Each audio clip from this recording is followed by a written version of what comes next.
এবার আপনি বলতে পারেন যে তাহলে ইসলাম একজনের মধ্যে সীমাবদ্ধ করে দিত, 4 জন পর্যন্ত কেন দিল? আসলে মানব তো সৃষ্টি করেছেন আল্লাহ, সবকিছু সৃষ্টি করছেন আল্লাহ। নারী পুরুষ আল্লাহ সৃষ্টি করছেন। একজন পুরুষের জন্য কয়জন স্ত্রী রাখার ক্ষমতা আল্লাহ দিয়েছেন, আল্লাহ ভালো জানে। যেহেতু আল্লাহ একজন মানুষকে 4 জন স্ত্রী রাখার ক্ষমতা দিয়েছেন, সে সুবাদে আল্লাহ রাব্বুল আলামিন 4 জন পর্যন্ত সীমাবদ্ধ করেছেন।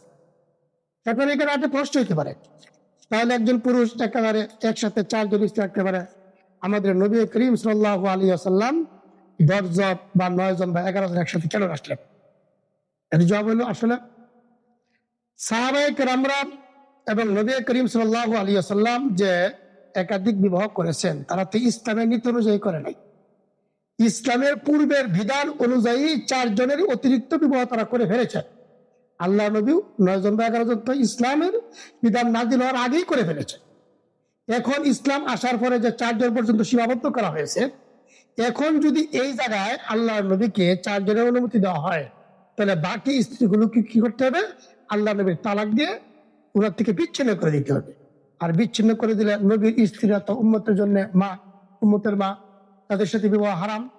তখন দেখা যাবে নবীর স্ত্রীরা নবীর থেকে বিচ্ছিন্ন হওয়ার পরে মৃত্যু পর্যন্ত স্বামীহীন ভাবে তাদের জীবন কাটাইতে হবে, তাদের কোনো স্বামী থাকবে না।